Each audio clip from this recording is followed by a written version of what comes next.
ഞങ്ങളും ക്രൂശിക്കപ്പെട്ട ക്രിസ്തുവിനെ പ്രസംഗിക്കുന്നു. ദൈവത്തിന് സ്തോത്രം. കൊടുങ്കാറ്റുകൾ യോബിൻ്റെ ജീവിതത്തിൽ കഷ്ടതയുടെ കൊടുങ്കാറ്റ് വന്നു, ടെമ്പസ്റ്റ് ഓഫ് ഡിസാസ്റ്റേഴ്സ്.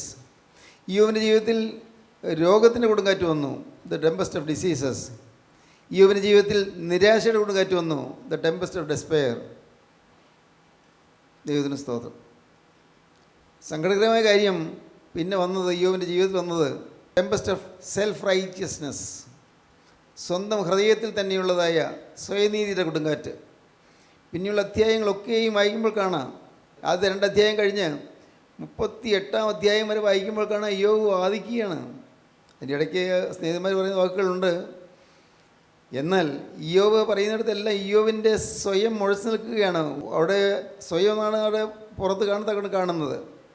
യോബ് തന്നെത്താൻ ഒരു നീതിമാനെന്ന് അങ്ങനെ ചിന്തിക്കുകയാണ്. ശരിയാണ്, യോബ് നീതിമാനാണ്. ദൈവം തന്നെ പറഞ്ഞല്ലോ, യോബിനെ പോലെ നീതിമാനാരുമില്ല, നീതിമാനാണ്. പക്ഷെ ദൈവം അങ്ങനെ പറഞ്ഞു, ദൈവത്തിന് കരുണ. ഒരിക്കലും യോബ് സ്വന്തമായിട്ട് അങ്ങനെ പറയാൻ പാടില്ലായിരുന്നു.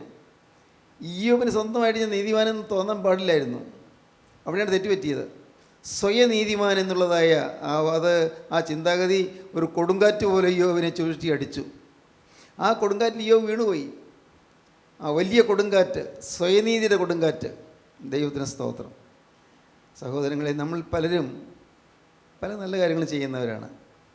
കർത്താവിൻ്റെ വേലയ്ക്ക് വേണ്ടി ഓടി നടക്കുന്നവരുണ്ട്, കഷ്ടപ്പെടുന്നവരുണ്ട്, വീടുതോറും കയറി സുവിശേഷം പറയുന്നവരുണ്ട്. കർത്താവിൻ്റെ വേല അനേകരെ അത് പ്രയോജനപ്പെടുത്തത്തക്കവണ്ണം കർത്താവിൻ്റെ വചനത്തിലേക്ക് അനേകരെ കൊണ്ടുവരുന്നുണ്ട്. തീർച്ചയായിട്ടും നല്ല നല്ല കാര്യങ്ങൾ പലതും ചെയ്യുന്നുണ്ട്. പലപ്പോഴും നാം കുറച്ച് പാവപ്പെട്ടവർക്ക് സഹായം ചെയ്യുന്നുണ്ട്, ഉപകാരം ചെയ്യുന്നുണ്ട്, പഠിക്കാൻ സഹായം ചെയ്യുന്നുണ്ട്, അല്ലെങ്കിൽ രോഗത്തെ ചികിത്സയ്ക്ക് സഹായം ചെയ്യുന്നുണ്ട്, പലതും ചെയ്യുന്നുണ്ടല്ലോ. ഓരോരുത്തരും അവരുടെ നിലയിലൊക്കെ ചെയ്യുന്നുണ്ട്. പക്ഷേ ഇത് ഒന്നുകൊണ്ട് പോലും നമുക്ക് ഒന്നുമില്ല. കർത്താവ്, നീ തന്നതല്ലാതെ എനിക്കൊന്നുമില്ല. നീ തന്നത്, നിൻ്റെ കൃപയാൽ നീ എനിക്ക് തന്നത് ഞാനത് വിനിയോഗിക്കുന്നു. നീ തന്നതല്ലാതെ എനിക്കൊന്നുമില്ല. നിൻ്റെ കൈ വലിച്ചാൽ ഞാൻ ശൂന്യമായി പോകും. നിൻ്റെ കൈ എന്നിൽ നിന്ന് വലിച്ചു കഴിഞ്ഞാൽ ഞാൻ ഒന്നുമില്ലാത്തനായി തീരും. നിൻ്റെ കൃപ എൻ്റെ മേലുള്ളത് കൊണ്ടാണ് ഇത്രയെല്ലാം സാധിക്കുന്നത്. ദൈവത്തിന് സ്തോത്രം. ഈ സെൽഫ് റൈറ്റിയസ്നെസ് അതൊരു മഹാപാതകമാണ്. എപ്പോഴും വിനയാന്വിതരായിരിക്കണം. വിനയം, താഴ്മ, എളിമ. നമ്മുടെ കൂട്ടായ്മയിൽ വരുന്ന ദൈവമക്കൾ ഓരോരുത്തരും അതൊരു സ്വന്തം ശീലമാക്കി വളർത്തിയെടുക്കണമെന്ന് എനിക്ക് തോന്നുന്നു. താഴ്മ, എവിടെയും താഴ്മ. എന്ത് ഉയരാനുണ്ട്? എന്താണ് നമുക്ക് അഭിമാനിക്കാനുള്ളത്? ശരിക്കും ചിന്തിച്ചാൽ നമുക്ക് എന്താ അഭിമാനിക്കാനുള്ളത്? ഒരു നിമിഷ നേരം കൊണ്ട് തീരാനുള്ളതല്ലേ ഉള്ളൂ. ഒറ്റ നിമിഷ നേരം കൊണ്ട് എന്തിൽ പ്രശംസിക്കാനുണ്ട്? ഇന്ന് നാം മനോഹരമായ വസ്ത്രം കൊണ്ട് പൊതിഞ്ഞ് സൂക്ഷിക്കുന്ന ഈ ശരീരം നിർജ്ജീവമാകാൻ പോകാൻ എന്തിനു നേരം വേണം? നാം ഇന്ന് കോതി മിനുക്കുന്ന തലമുടിയെല്ലാം നിർജ്ജീവമായി പോകാൻ എത്ര നേരം വേണം? നമ്മുടെ കൈകളും കാലുകളും നിശ്ചലമാകാൻ എത്ര നേരം വേണം? ഈ ഭൂമിയിൽ ഇന്ന് നാം ആരോഗ്യത്തോടെ ഉത്സാഹഭരിതരായി നാം ജീവിക്കുന്നു. പക്ഷേ എത്ര നേരമുണ്ട്? എപ്പോഴാണ് കടന്നു പോകുന്ന ആർക്കറിയാം? ഒരു പ്രത്യേക കാരണമൊന്നുമില്ല, പെട്ടെന്ന് കടന്നു പോകുന്നു മനുഷ്യർ. എല്ലാവർക്കും ഹാർട്ട് അറ്റാക്ക് വരണമെന്നില്ല. ഏതെങ്കിലുമോ ചില കാര്യങ്ങളാൽ അറിഞ്ഞുകൂടാ, നാം ഒരിക്കലും ചിന്തിക്കാത്ത ചില വശങ്ങളിൽ കൂടിയായിരിക്കും ആപത്ത് വരുന്നത്. നാം ഒരിക്കലും നിരൂപിക്കാത്ത ചില വശങ്ങളിൽ കൂടിയായിരിക്കും രോഗം അഥവാ മരണം വരുന്നത്. സംഭവിക്കാം. ഒന്നിലും അഭിമാനിക്കാനില്ല. നമുക്കൊന്നിലും അഭിമാനിക്കാനില്ല. വിദ്യാഭ്യാസത്തിൽ അഭിമാനിക്കാനില്ല, പഠിത്തത്തിൽ അഭിമാനിക്കാനില്ല, നമ്മുടെ ആത്മീയ വേലകളിൽ അഭിമാനിക്കാൻ ഒന്നുമില്ല. അപ്പോസ്തലനായ പൗലോസ് പറഞ്ഞു, എനിക്കോ നമ്മുടെ കർത്താവായ യേശുക്രിസ്തുവിൻ്റെ കുരിശിലല്ലാതെ പ്രശംസിപ്പാനിട വരരുത്. എനിക്കും ഞാൻ ലോകത്തിലും ക്രൂശിക്കപ്പെട്ടിരിക്കുന്നു. എനിക്ക് അവിടെ അഭിമാനിക്കാനുള്ളൂ, എനിക്ക് പ്രശംസിക്കാനതേ ഉള്ളൂ. എനിക്കോ നമ്മുടെ കർത്താവായ യേശുക്രിസ്തുവിൻ്റെ ക്രൂശിലല്ലാതെ പ്രശംസിപ്പാൻ ഇടവരരുത്. അതേ ഉള്ളൂ, എനിക്ക് പ്രശംസിക്കാനതേ ഉള്ളൂ. എനിക്ക് ആകെയുള്ള അഭിമാനം യേശുക്രിസ്തു എനിക്ക് വേണ്ടി ജീവിച്ചു, യേശുക്രിസ്തു എനിക്ക് വേണ്ടി ജീവിക്കുന്നു, യേശുക്രിസ്തു എനിക്ക് വേണ്ടി ക്രൂശിൽ മരിച്ചിരിക്കുന്നു, യേശുക്രിസ്തു ഇന്നും എനിക്ക് വേണ്ടി കരുതുന്നു മാത്രം. വേണമെങ്കിൽ ലോകപ്രകാരം പറഞ്ഞാൽ അഭിമാനിക്കാൻ വകയുള്ള ചെറുപ്പക്കാരനായിരുന്നു സെൻറ്റ് പോൾ. ധാരാളം അഭിമാനിക്കാനുണ്ടായിരുന്നു. നല്ല വിദ്യാവൈഭവമുള്ള ആളായിരുന്നു. അന്നത്തെ രീതിയിൽ പറഞ്ഞാൽ അന്നത്തെ ഗ്രീക്ക് ഫിലോസഫിയെല്ലാം പഠിച്ച ആളായിരുന്നു. യവന തത്വശാസ്ത്രം മുഴുവൻ പഠിച്ച ആളായിരുന്നു. മതപരമായി പറയുകയാണെങ്കിൽ എബ്രായ ഭാഷ പഠിച്ച് എബ്രായ ഭാഷയിലെ ആരാധനകളെല്ലാം നടത്തുന്ന ആളായിരുന്നു. സന്നദ്ധി സംഘത്തിലെ സുപ്രീം സിനഡിലെ അംഗമായിരുന്നു. യഹൂദമതത്തിൽ മുൻപനായിരുന്നു. ബെന്യാമീൻ ഗോത്രക്കാരനായിരുന്നു. 8-ാം നാളിൽ പരിച്ഛേദനേറ്റനായിരുന്നു. എല്ലാം ചിട്ടപ്രകാരം ജീവിച്ചു വന്നവനായിരുന്നു. നല്ല ഊർജ്ജസ്വലതയുള്ള രോഗമായിരുന്നു. ശരിയെൻ തോന്നുന്നതിന് വേണ്ടി മരിക്കാൻ പോലും തയ്യാറാവുന്ന ചെറുപ്പക്കാരനായിരുന്നു. നല്ല വിദ്യാഭ്യാസം, നല്ല ഊർജ്ജസ്വലത, നല്ല ചെറിയുറുക്ക്, നല്ല ചുണക്കുട്ടിയെപ്പോലെ ഓടി നടന്ന് പ്രവർത്തിക്കുന്ന നല്ല കഴിവുള്ള ചെറുപ്പക്കാരൻ. പക്ഷേ ഇതെല്ലാം ഓർത്തിട്ട് അപ്പോസ്തലൻ പറയുകയാണ്, ഇതെല്ലാം ഇപ്പോൾ എനിക്ക് ചപ്പും ചവറുമായി ഞാൻ കണക്കാക്കുകയാണ്. ഫിലിപ്പിയ ലേഖനം 3-ാം അധ്യായത്തിലെ വാക്യം ഒന്ന് വായിക്കൂ. 8-ാം നാളിൽ പരിച്ഛേദനയേറ്റവൻ. 8-ാം നാളിൽ പരിച്ഛേദനയേറ്റവൻ. നാളിൽ പരിച്ഛേദനയേറ്റവൻ. ഇസ്രായേൽ ജാതിക്കാരൻ. ജാതിക്കാരൻ. ബെന്യാമീൻ ഗോത്രക്കാരൻ. ഗോത്രക്കാരൻ. എബ്രായരിൽ നിന്ന് ജനിച്ച എബ്രായൻ. എബ്രായൻ. ന്യായപ്രമാണം സംബന്ധിച്ച് പരീശൻ. പരീശൻ. ശുഷ്കാന്തി സംബന്ധിച്ച് സഭയെ ഉപദ്രവിച്ചവൻ. ന്യായപ്രമാണത്തിലെ നീതി സംബന്ധിച്ച് അനിന്യൻ. ന്യായപ്രമാണത്തിൽ പറഞ്ഞ കൽപ്പനകളെല്ലാം പ്രമാണിക്കുന്നതനുസരിച്ച് നോക്കിയാൽ ഒരു കുറ്റവും പറയാനില്ല, അനിന്യൻ. എങ്കിലും എനിക്ക് ലാഭമായിരുന്നു ഒക്കെയും ഞാൻ ക്രിസ്തു നിമിത്തം ഛേദമെന്ന് എണ്ണിയിരിക്കുന്നു. ദൈവത്തിന് സ്തോത്രം. ലോകപ്രകാരം എന്തെല്ലാം പറയാനുണ്ടെങ്കിലും എന്തെല്ലാം അഭിമാനിക്കാനുണ്ടെങ്കിലും എല്ലാം പുറകിലേക്ക് തള്ളി മാറ്റി, എല്ലാം ചപ്പെന്നും ചവറെന്നും എണ്ണി. തുടർന്ന് വായിക്കുമ്പോൾ കാണാം ചപ്പെന്നും ചവറെന്നും എണ്ണിയെന്ന്. എല്ലാം ചപ്പും ചവറുമായി കണക്കാക്കി. ഇതിനൊന്നൊരു വിലയുമില്ല. വിദ്യാഭ്യാസം, മികച്ച വിദ്യാഭ്യാസം, ഒരു വിലയും തോന്നുന്നില്ല എനിക്കിപ്പോൾ. അതാണ് പറയുന്നത്, അതൊന്നും വിലയില്ല. ഇന്ന് ക്രിസ്തു നിമിത്തം ഞാൻ ഭോഷനായിരിക്കുന്നു. ക്രിസ്തു നിമിത്തം ഭോഷൻ.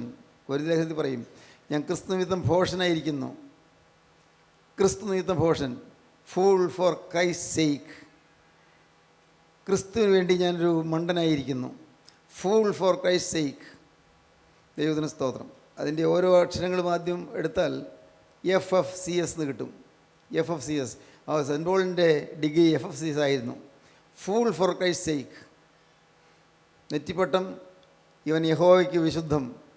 നെറ്റിയിൽ ഒരു പട്ടം കെട്ടിയിരിക്കുന്നു. അങ്ങനെ എഴുതി വെച്ചെന്നല്ല, അതായിരുന്നു ജീവിതത്തിൻ്റെ ആദർശം. യഹോവയ്ക്ക് വിശുദ്ധം. പിന്നെ പിറകിൽ എഴുതി വച്ചിരിക്കുന്നു ഫൂൾ ഫോർ ക്രൈസ്റ്റ് സേക്ക്. നോക്കുമ്പോൾ ആരും കാണും ഒരു മണ്ടനായ മനുഷ്യൻ, ക്രിസ്തുവിന് വേണ്ടി മണ്ടനായി വിട്ടിയായ മനുഷ്യൻ. Fool for Christ sake. ദൈവത്തിന് സ്തോത്രം.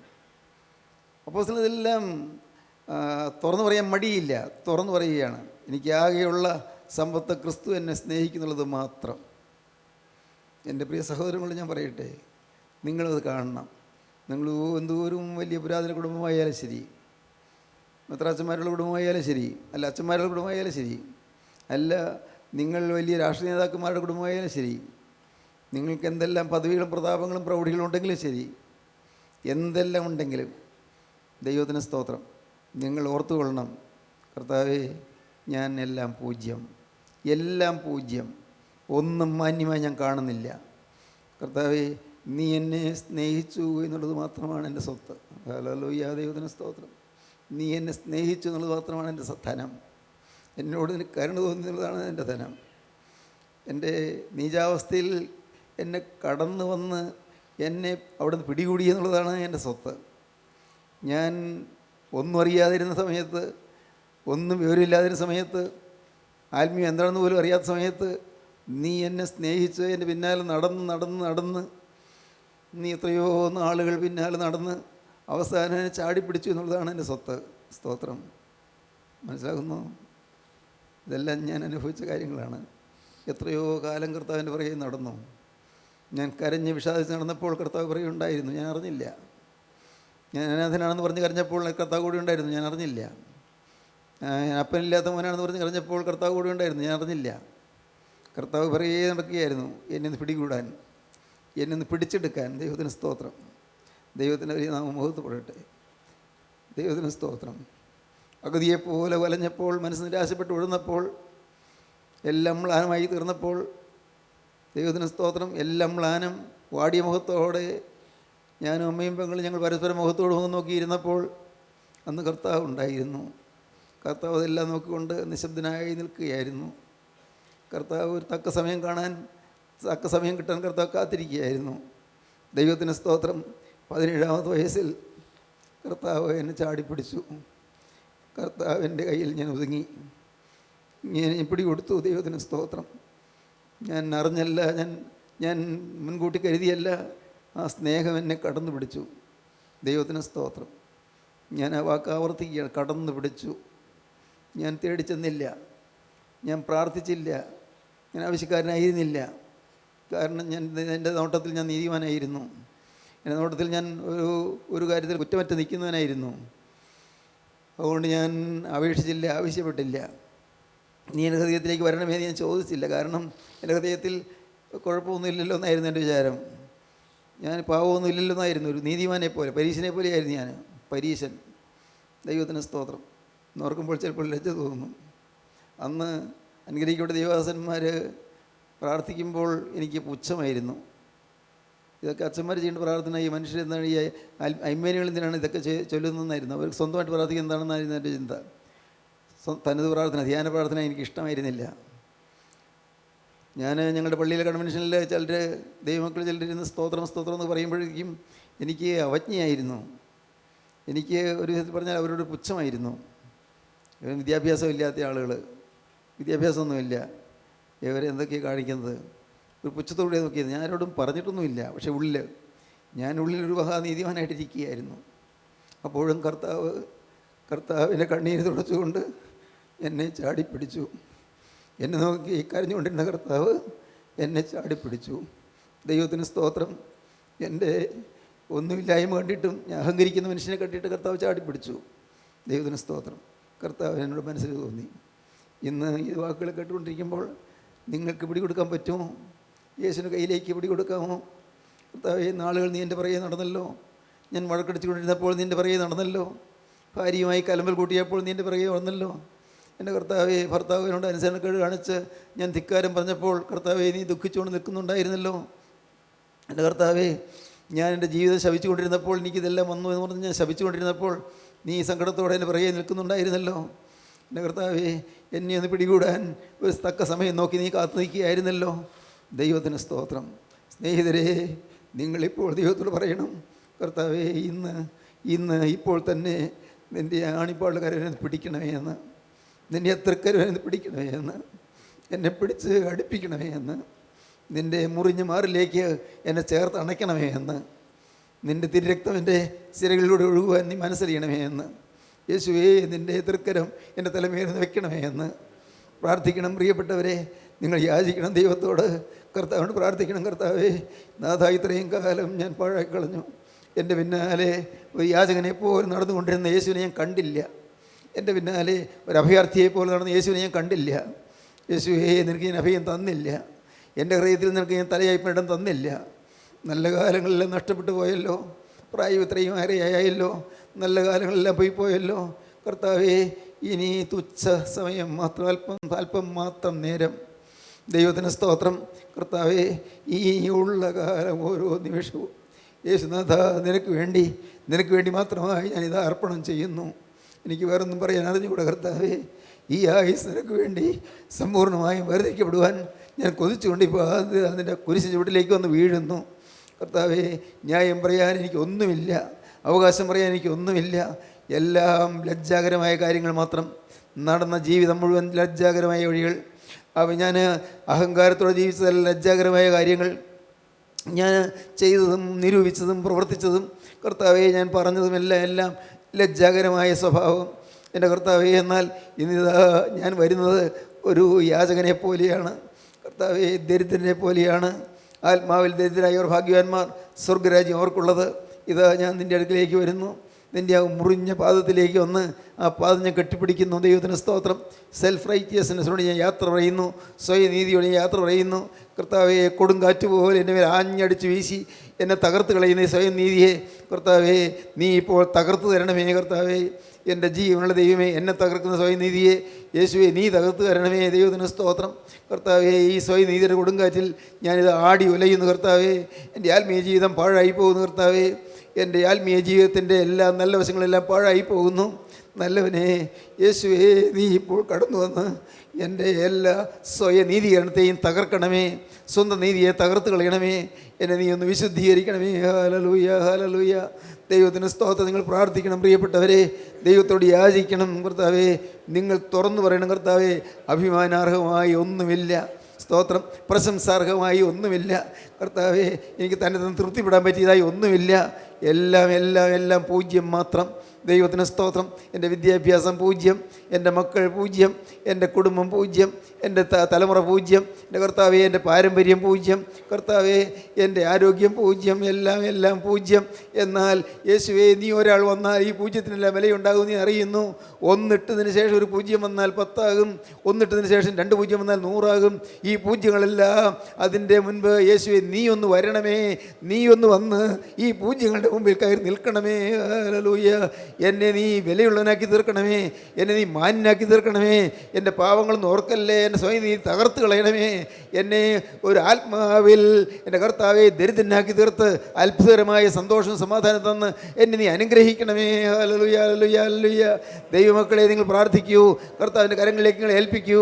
ദൈവത്തിന് സ്തോത്രം. ഇയ്യോബിൻ്റെ സ്വയനീതി ഉടഞ്ഞു, ഇയ്യോബിൻ്റെ സ്വന്തം നീതി തകർന്നു. കർത്താവിന് സ്തോത്രം. അതിന് പിന്നെ വന്ന കൊടുങ്കാറ്റ് 38-ാം അധ്യായം ആദ്യ ഭാഗം വായിക്കുമ്പോൾ കാണാം. പിന്നെ ഒരു കൊടുങ്കാറ്റും ചുഴലിക്കാറ്റും വന്നു. 38-ാം അധ്യായം 1-ാം വാക്യം മുതൽ. അനന്തരം യഹോവ ചുഴലിക്കാറ്റിൽ നിന്ന് ഇയ്യോബിനോട് ഉത്തരമരുളി ചെയ്തെന്തെന്നാൽ, അറിവില്ലാത്ത വാക്കുകളാൽ ആലോചനയെ ഇരുളാക്കുന്നോരിവനാർ. നീ പുരുഷനെപ്പോലെ അരമുറുക്കിക്കൊള്ളുക, ഞാൻ നിന്നോട് ചോദിക്കും, എന്നോട് ഉത്തരം പറക. ദൈവത്തിന് സ്തോത്രം. ഇതാ വേണ്ട അടുത്തൊരു ചുഴലിക്കാറ്റ്, അടുത്ത ചുഴലിക്കാറ്റ്. ആ ചുഴലിക്കാറ്റ് നിത്യനായ ദൈവത്തിൻ്റെ വചനമാണ് ചുഴലിക്കാറ്റ്. The Tempest of the divine word of God. ദൈവത്തിന് സ്തോത്രം. ദൈവത്തിൻ്റെ വചനത്തിൻ്റെ കൊടുങ്കാറ്റ്. The Tempest of the divine word of God. ദൈവത്തിൻ്റെ വചനത്തിൻ്റെ കൊടുങ്കാറ്റ്. ഈ യോവിൻ്റെ വാദങ്ങളെല്ലാം കേട്ടുകൊണ്ട് ദൈവം നിൽക്കുകയായിരുന്നു. എല്ലാം മൗനമായി കേട്ടുകൊണ്ട് നിൽക്കുകയായിരുന്നു. സ്വന്തം അവകാശവാദങ്ങളും സ്വന്തം നീതീകരണങ്ങളും സ്വന്തം ന്യായങ്ങളും നീതികളും എല്ലാം ഇങ്ങനെ യോ പറയുന്നത്, സഹോദരന്മാരോട് പറയുന്ന എല്ലാം, ആ സ്നേഹിതന്മാരോട് പറയുന്നതെല്ലാം എല്ലാം കർത്താവ് കേൾക്കുന്നുണ്ടായിരുന്നു. ഇപ്പോൾ കർത്താവ് ചുഴലിക്കാറ്റിൽ പ്രത്യക്ഷപ്പെട്ടു. ചുഴലിക്കാറ്റിൽ യഹോവ ചുഴലിക്കാറ്റിൽ ഇയ്യോബിനോട് ഉത്തരം പറഞ്ഞു. ദൈവത്തിന് സ്തോത്രം. ദൈവത്തിൻ്റെ വചനത്തിൻ്റെ കൊടുങ്കാറ്റ് വീശി. സ്തോത്രം. എന്തെല്ലാം നൂലാമാലകളുണ്ടെങ്കിലും ഏതെല്ലാം തരത്തിൽ അലങ്കോലങ്ങളുണ്ടെങ്കിലും ഈ വചനത്തിൻ്റെ കൊടുങ്കാറ്റ് വീശിയാൽ താഴും. വചനത്തിൻ്റെ കൊടുങ്കാറ്റ് വീശിയാൽ നാം വീഴും. വചനത്തിൻ്റെ കൊടുങ്കാറ്റ്. സ്തോത്രം. ദൈവത്തിൻ്റെ വലിയ നാമം മഹത്വപ്പെടട്ടെ. ദൈവത്തിൻ്റെ സ്തോത്രം. ഈ വചനം നിങ്ങളെ വീഴിക്കണം, വചനം നിങ്ങളെ തളർത്തണം, വചനം നിങ്ങളെ കുനിയിക്കണം. സ്തോത്രം. വചനത്തിന് മുമ്പിൽ കുനിയണം, വചനത്തിന് മുമ്പിൽ താഴണം. വചനം, ദൈവത്തിൻ്റെ വചനം, ഈ ജീവനുള്ള വചനം, ജീവിപ്പിക്കുന്ന വചനം. ദൈവത്തിൻ്റെ വചനം ജീവനും ചൈതന്യമുള്ളതായി ഇരുവായത്തിലുള്ള ഏത് വാളിനേക്കാളും മൂർച്ചയുള്ളതും പ്രാണനെയും ആത്മാവിനെയും സന്ധിമജ്ജകളെയും തുളച്ചു ചെല്ലുന്നതും ഹൃദയത്തിലെ ചിന്തനങ്ങളെയും ഭാവങ്ങളെയും വിവേചിക്കുന്നതുമാകുന്നു ദൈവത്തിൻ്റെ വചനം. എബ്രായർ 4:12. ദൈവത്തിൻ്റെ വചനം വായിക്കാം. ദൈവത്തിന്റെ വചനം ജീവനും ചൈതന്യവുമുള്ളതായി, ദൈവത്തിൻ്റെ വചനം ജീവനും ചൈതന്യമുള്ളതായി, ഇരുവായ്ത്തലയുള്ള ഏതു വാളിനേക്കാളും മൂർച്ചയേറിയതും, ഇരുവായത്തിലുള്ള ഏത് വാളിനേക്കാളും മൂർച്ചയേറിയതും, പ്രാണനെയും ആത്മാവിനെയും സന്ധിമജ്ജകളെയും വേർപിടിയിക്കും വരെ തുളച്ചു ചെല്ലുന്നതും, പ്രാണനെയും ആത്മാവിനെയും സന്ധിമജ്ജകളെയും വേർപിടിവിക്കും വരെ തുളച്ചു ചെല്ലുന്നതും, ഹൃദയത്തിലെ ചിന്തനങ്ങളെയും ഭാവങ്ങളെയും വിവേചിക്കുന്നതുമാകുന്നു. ചില ചിന്തനങ്ങളെയും ഭാവങ്ങളെയും വിവേചിക്കുന്നതുമാകുന്നു. അവന് മറഞ്ഞിരിക്കുന്ന ഒരു സൃഷ്ടിയുമില്ല, ദൈവത്തിന് മറഞ്ഞിരിക്കുന്ന ഒരു സൃഷ്ടിയുമില്ല. സകലവും അവന്റെ കണ്ണിന് നഗ്നവും മലർന്നതുമായി കിടക്കുന്നു. സകലവും ദൈവത്തിൻ്റെ കണ്ണിന് നഗ്നവും മലർന്നുമായി കിടക്കുന്നു. എല്ലാം കർത്താവിനറിയാം. അവൻ ഉൾപ്പൂവുകളെ ശോധന ചെയ്യുന്നവനാണ്. അവൻ ഹൃദയങ്ങളെ തൂക്കി നോക്കുന്നവനാണ്. അവൻ സകലവും അറിയുന്നു, രഹസ്യവും പരസ്യവും അറിയുന്നു. ദൈവത്തിന് സ്തോത്രം. പ്രിയപ്പെട്ടവരെ, നാം ചിന്തിക്കണം. ഞാൻ ആവശ്യപ്പെട്ടിട്ടല്ലോ ഈ ഭൂമിയിലേക്ക് ഞാൻ വന്നത്. ഞാൻ ആവശ്യപ്പെട്ടിട്ടില്ലല്ലോ എൻ്റെ അമ്മ എന്നെ പ്രസവിച്ചത്. ഞാൻ ആവശ്യപ്പെട്ടിട്ടില്ലല്ലോ ഞാൻ ദൈവത്തിൻ്റെ സൃഷ്ടിയായി ഈ ഭൂമിയിൽ പിറന്നത്. ദൈവത്തിന് സ്തോത്രം. നിങ്ങൾ ചിന്തിക്കണം. ഒന്നും യാദൃച്ഛികമല്ല. സ്നേഹിത, നീ ഈ ഭൂമിയിൽ പിറന്നതിന് ദൈവത്തിന് ഉദ്ദേശമുണ്ട്. മോളെ, നീ ഈ ഭൂമിയിൽ പിറന്നതിന് ദൈവത്തിന് ഉദ്ദേശമുണ്ട്. ദൈവത്തിന് നിന്നെക്കുറിച്ചൊരു പദ്ധതിയുണ്ട്, നിന്നെക്കുറിച്ചൊരു പ്ലാനുണ്ട്. ജീവനുള്ള ദൈവത്തിന് നിന്നെ ചില കാര്യങ്ങൾ ഏൽപ്പിക്കാനുണ്ട്. നിന്നിൽ കൂടി ചില കാര്യങ്ങൾ നിവർത്തിക്കാനുണ്ട്. അത് നിന്നിൽ കൂടി മാത്രമേ നിവർത്തിക്കാൻ പറ്റുകയുള്ളൂ. വേറെ ആരെയും ഏൽപ്പിക്കാവുന്ന കാര്യമല്ല. നിന്നെ ഒരാളിൽ, നിങ്ങളിപ്പോൾ മനസ്സിലാകുന്നില്ല, മോനെ, നീ ഒരാളിൽ നിന്നുകൊണ്ട് ചില കാര്യങ്ങൾ ചെയ്യുവാൻ കർത്താവിന് പദ്ധതിയുണ്ട്. നീ നിന്ന് കൊടുത്തില്ലെങ്കിൽ കർത്താവിൻ്റെ പദ്ധതികൾ പാളിപ്പോകും. നീ അതിന് വിധേയപ്പെട്ട് കൊടുത്തില്ലെങ്കിൽ കർത്താവിൻ്റെ പദ്ധതികളെല്ലാം എല്ലാം പരാജയപ്പെട്ടു പോകും. ദൈവത്തിന് സ്തോത്രം. പിശാച് ജയിക്കും. ഒരിക്കലും ഇടകൊടുക്കരുത്. കർത്താവേ, എന്നെ നീ ഭൂമിയിലേക്ക് കൊണ്ടുവന്നു, ഇത്രയും വർഷങ്ങൾ നീ ഭൂമിയിൽ നിന്നെ പരിപാലിച്ചു. കർത്താവേ, എനിക്ക് ഇത്ര വയസ്സായി, ഈ പ്രായത്തിനിടയ്ക്ക് ഏതെല്ലാം അനേകം കാര്യങ്ങൾ വന്നു എൻ്റെ ജീവിതത്തിൽ. അപ്പോഴെല്ലാം കർത്താവേ, നീയെല്ലാം കണ്ടുകൊണ്ടിരുന്നു, നീയെല്ലാം നോക്കിക്കൊണ്ടിരുന്നു. എൻ്റെ കർത്താവേ, എനിക്ക് ആത്മീയമായും ഭൗതികമായും എല്ലാ വിധത്തിലും നഷ്ടം വരുത്താൻ പിശാച് നോക്കിക്കൊണ്ടിരുന്നു. എന്നാൽ കർത്താവേ, നീ എനിക്ക് വേണ്ടി കരുതി. അതുകൊണ്ട് ഇത്രയും കാലം ഞാൻ ജീവിച്ചു. പണ്ടേ ആയുസ് തട്ടിക്കൊണ്ടുപോകാൻ പിശാച് നോക്കിയതാണ്. എന്നാൽ നീ എനിക്ക് പിന്നെയും ആയുസ് നീട്ടി തന്നു. എനിക്കൊരു അലവൻസ് പീരീഡ് തന്നു. അത്രയേ ഉള്ളൂ കർത്താവേ. എനിക്ക് ഒരു ഡിസ്കൗണ്ട് തരുന്നത് പോലെ ഒരു അലവൻസ് തന്നു. എനിക്ക് അത്രയേ ഉള്ളൂ. എന്നാൽ നീ എനിക്ക് ആയുസ് നീട്ടി തന്നു. കർത്താവേ, നീ എന്നെ ഈ ഭൂമിയിലേക്ക് പറഞ്ഞു വിട്ടപ്പോൾ എന്തെല്ലാം എന്നെക്കുറിച്ച് പ്രതീക്ഷിച്ചുവോ ആ പ്രതീക്ഷകളെല്ലാം നിറവേറ്റുവാൻ ഇതാ എന്നെ സമർപ്പിക്കുന്നു. ദൈവത്തിന് സ്തോത്രം. നിൻ്റെ പ്രതീക്ഷകൾ, നിൻ്റെ പദ്ധതികളെല്ലാം നിറവേറ്റുവാനായി എൻ്റെ ആയുസ് നിനക്ക് ഇതായി ഞാൻ വിട്ടുതരുന്നു. ദൈവത്തിന് സ്തോത്രം. എൻ്റെ ജീവിതം ഞാൻ നിനക്ക് ഏൽപ്പിച്ചു തരുന്നു. ചുഴലിക്കാറ്റിൽ യോബിനോട് ദൈവം സംസാരിച്ചു. ചുഴലിക്കാറ്റ്, ഭയങ്കരമായ ചുഴലിക്കാറ്റ് വീശുന്നു. ഓർത്തു, ഇനിയും എന്ത് ചുഴലിക്കാറ്റാണ്. അന്ന് ചുഴലിക്കാറ്റ് വീശി വീടൊക്കെ തകർത്തു, മക്കളെയും കൊണ്ടുപോയി, എല്ലാം പോയി. ഇനി ഏത് ചുഴലിക്കാറ്റാണ്? പയ്യൊന്ന് പുഞ്ചിരിച്ചെന്ന് തോന്നുന്നു. ചുഴലിക്കാറ്റിനോട് പേടിക്കണ്ടേ? പയ്യെ പുഞ്ചിരിച്ചു. എന്ത് പുഞ്ചിരിക്കാൻ കാരണം? ഇനി എന്നാ പോകാനുള്ളത്? എല്ലാം പോയി. ഇനി എന്ത് പോകാനാ? ചുഴലിക്കാറ്റ് വീശി എന്നാ പോകാനുള്ളത്? എല്ലാം പോയില്ലേ. ഒരു സന്തോഷത്തിൽ നല്ല ചിരി, പക്ഷേ ഉള്ളിൽ ഉള്ള വിതുമ്പലിൻ്റെ വേറൊരു ഛായ, ഒരു പുഞ്ചിരി. പക്ഷേ ഒരു കാര്യം ചെയ്തു. കയ്യിലൊരു ഓട്ട് കഷ്ണം ഉണ്ടല്ലോ, മുറുകെ പിടിച്ചു, നല്ലപോലെ മുറുകെ പിടിച്ചു. കാരണം ഇത് പോയാൽ പറ്റില്ല. ഇനി ഇത് പോയാൽ പിന്നെ എങ്ങനെ എന്തുകൂടാത്ത ചുരണ്ടേണ്ടത്? ശരീരത്തിൽ അവിടെ വ്രണമുള്ളതിൻ്റെ ഭാഗത്ത് ചൊറിച്ചിൽ മാറ്റാൻ ചുരണ്ട. പിന്നെ ഇതുകൂടി പോയാൽ എന്ത് ചെയ്യും? ആകെ സ്വത്ത് ഇനി ഇതേ ഉള്ളൂ. സ്വത്ത് പോയി, മക്കൾ പോയി, എല്ലാം ആടുമാടുകൾ പോയി, ദാസ്യദാസന്മാർ പോയി, ഒട്ടകങ്ങളും കഴുതുകളും പോയി, എല്ലാം പോയി, ഭാര്യയും പോയി. കൂട്ടുകാരുണ്ടായിരുന്നു, അവർ കുറ്റം പറഞ്ഞുകൊണ്ടിരിക്കുന്നു. ഇത് ഇനി ആകെ എനിക്ക് അനുകൂലമായിട്ട് ആകെ ഈ സാധനമുണ്ട്. ഇതാണത്, ഈ ചെറിയ ഓട്ടും കഷ്ണം മുറുകെ ഇങ്ങനെ പിടിച്ചുകൊണ്ട് നിൽക്കുകയാണ്. കർത്താവ് ഈയോട് സംസാരിച്ചു. അല്പം ഗൗരവത്തിലാണ് കർത്താവ് സംസാരിക്കുന്നത്. അത് നമുക്ക് അടുത്ത പ്രാവശ്യം ചിന്തിക്കാം. ദൈവത്തിന് സ്തോത്രം. ദൈവത്തിന് ഈ നാമം മഹത്വപ്പെടട്ടെ. നിങ്ങൾ ഇപ്പോൾ ഈ സമയത്ത് ചുഴലിക്കാറ്റിന് മുന്നിൽ പതറിയിരിക്കുന്നവർ, നിങ്ങളുടെ കർത്താവ് ഈ പറയുന്ന ഒറ്റ കാര്യമുള്ളൂ: മക്കളെ, നിങ്ങൾ പതറണ്ട. നിങ്ങളുടെ ജീവിതത്തിൽ ചുഴലിക്കാറ്റുകളെ ശാന്തമാക്കാൻ ഞാൻ മതിയായവനാണ്. നിങ്ങളുടെ കൊടുങ്കാറ്റുകളെ ശാന്തമാക്കാൻ ഞാൻ മതിയായവനാണ്. മോനെ, നിൻ്റെ നിരാശ മാറ്റാൻ ഞാൻ മതിയായവനാണ്. മകളെ, നിൻ്റെ കുടുംബത്തിലെ അലോഹ്യങ്ങൾ മാറ്റാൻ ഞാൻ മതിയായവനാണ്. നിൻ്റെ മക്കളുടെ ദുസ്വഭാവം മാറ്റാൻ ഞാൻ മതിയായവനാണ്. മോനെ, നിൻ്റെ രോഗത്തിൻ്റെ ഭീകരത മാറ്റിത്തരാൻ ഞാൻ മതിയായവനാണ്. നിങ്ങൾ എന്നെ ഒന്ന് നോക്കൂ. കുരിശിൽ പിടയുന്ന എൻ്റെ മുഖത്തേക്ക് നോക്കൂ. എൻ്റെ പുറം ഒഴുചാൽ പോലെ കയറുകയും കന്നത്തടിയേറ്റ് അങ്ങ് മുഖത്ത് രോമകൂപങ്ങളിൽ നിന്ന് രക്തം പിഴുതെടുത്തുകൊണ്ട് രക്തം തുളിച്ചു നിൽക്കുകയും ചെയ്യുന്ന എൻ്റെ മുഖത്തേക്ക് നിങ്ങൾ നോക്കൂ. നിങ്ങൾ നോക്കൂ. നിങ്ങൾ ഈ വേദന സഹിച്ച് നിൽക്കുന്ന എന്നെ നിങ്ങൾ കണ്ടാൽ നിങ്ങൾക്ക് ആശ്വാസം കിട്ടും. കാരണം അവങ്കിലേക്ക് നോക്കിയ പ്രകാശിതരായി അവരുടെ മുഖം ലജിച്ചു പോയതുമില്ല. ഈ എളിവെന്നിൽ വിളിച്ചു യഹോവ കേട്ടു, അവൻ്റെ സകല ഭയങ്ങളിൽ നിന്ന് വിടുവിച്ചു. ഹൃദയം നുറുങ്ങിയവർക്ക് യഹോവ സമീപസ്ഥൻ, മനസ്സ് തകർന്ന് രക്ഷിക്കുന്നു. യഹോവ നല്ലവൻ തിരിച്ചറിവീൻ, അവനെ ശരണം പ്രാപിക്കുന്ന പുരുഷൻ ഭാഗ്യവാൻ. സ്തോത്രം. കർത്താവിൻ്റെ ജീവിതത്തേക്ക് നോക്കൂ. അവിടെ തന്നെ ശ്രദ്ധയോടെ നോക്കൂ. സ്വന്തം നീതിയിലേക്ക് നോക്കണ്ട. ഒന്നുമില്ല, എല്ലാം പൂജ്യം. നേടിയെന്ന് തോന്നുന്നതെല്ലാം ഒന്നും നേടിയില്ല, എല്ലാം വ്യർത്ഥം. കർത്താവേ, ഇനി ഒന്ന് മാത്രം, ഒറ്റയ്ക്കൊരാശ മാത്രം.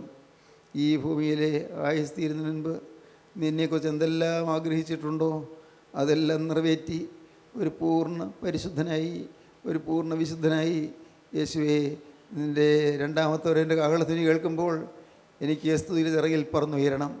വേറെ ഒന്നും ആശയില്ല. കർത്താവേ, നീ എന്നെക്കുറിച്ച് വെച്ചിരിക്കുന്നത് ആശകളെല്ലാം നിറവേറ്റി, നിൻ്റെ പദ്ധതികളെല്ലാം നിർവഹിച്ച്, നാഥ, നിൻ്റെ കാഹളത്തിന് കേൾക്കുമ്പോൾ പറന്നു പോകാൻ ഒരുങ്ങി യേശുവേ, പാത്രത്തിൽ കൂടി എണ്ണ കരുതിക്കൊണ്ട് അങ്ങനെ കാത്തിരിക്കുവാൻ എന്നെ യോഗ്യനാക്കി തീർക്കണമേ. പ്രാർത്ഥിക്കൂ പ്രിയപ്പെട്ടവരെ. യേശുവിൻ്റെ കരങ്ങളിലേക്ക് ഏൽപ്പിക്കൂ. യേശു വീണ്ടും വരും. ആ തിരക്തം നിങ്ങളെ ശുദ്ധീകരിക്കട്ടെ, ആ തിരക്തം നിങ്ങളെ കഴുകട്ടെ. വീണ്ടും വരുന്ന യേശുവിൻ്റെ ശരീരത്തിലേക്ക് പറന്നു പോകാൻ നിങ്ങൾ ഒരുങ്ങുക. ഇപ്പോൾ തന്നെ നിങ്ങളുടെ ജീവിതം കരങ്ങളിലേക്ക് കൊടുക്കുക. നമുക്ക് സമർപ്പിക്കാം, നമുക്ക് പ്രാർത്ഥിക്കാം. കാരുണ്യവാനായ ഞങ്ങളുടെ സ്വർഗീയ പിതാവേ, ഈ അനുഗ്രഹീത നിമിഷങ്ങൾക്കായി ഞങ്ങൾ ഇതിനെ സ്തുതിക്കുന്നു. കരുണയ്ക്കും കൃപയ്ക്കുമായി ഞങ്ങൾ ഇതിനെ സ്തുതിക്കുന്നു. ഞങ്ങൾ സ്നേഹിക്കുന്ന നിസ്തുല സ്നേഹത്തിനായി ഞങ്ങൾ ഇതിനെ സ്തുതിക്കുന്നു. ഞങ്ങൾക്ക് തരുന്ന വചനങ്ങൾക്കായി ഞങ്ങൾ ഇതിനെ സ്തുതിക്കുന്നു. ഇപ്പോൾ കർത്താവേ, ഈ വചനക്കെട്ട് എല്ലാവരെയും അവിടുന്ന് അനുഗ്രഹിക്കണമേ. രോഗികളെ സൗഖ്യമാക്കണമേ. കടത്തിൽ വീർപ്പുമുട്ടുന്നവർക്ക് ഒരു ആശ്വാസം കൊടുക്കണമേ കർത്താവേ. മനസ്സ് പതറിയിരിക്കുന്നവർക്ക് ധൈര്യം കൊടുക്കണമേ കർത്താവേ. പഠിക്കാൻ ബുദ്ധിയില്ലാത്തവർക്ക് പഠിക്കാനുള്ള കഴിവ് കൊടുക്കണമേ കർത്താവേ. ശോഭനമായ ഭാവി കാലം നേടുവാൻ എല്ലാവർക്കും ഭാഗ്യം നൽകണമേ. കുടുംബങ്ങളിൽ സമാധാനം വഹിക്കണമേ. സമാധാനമില്ലാതെ ജീവിക്കുന്ന മക്കൾക്ക് സമാധാനം കൊടുക്കണമേ. വീട്ടിൽ അപ്പനെയും അമ്മയും അനുസരിക്കാതെ പോകുന്ന മക്കൾക്ക് നല്ല പാഠങ്ങൾ കൊടുക്കണമേ. എല്ലാവരെയും അനുഗ്രഹിക്കണമേ. എല്ലാ നന്മകളാൽ നിറയ്ക്കണമേ. അത് രണ്ടാമത്തോടു വേണ്ടി ഒരുക്കണമേ. യേശുക്രിസ്തുവിൻ്റെ രാജകീയ നാമത്തിൽ പ്രാർത്ഥിക്കുന്ന കൃപയോടെ കേൾക്കണമേ. ആമീൻ. ഹല്ലേലൂയ. സ്തോത്രം.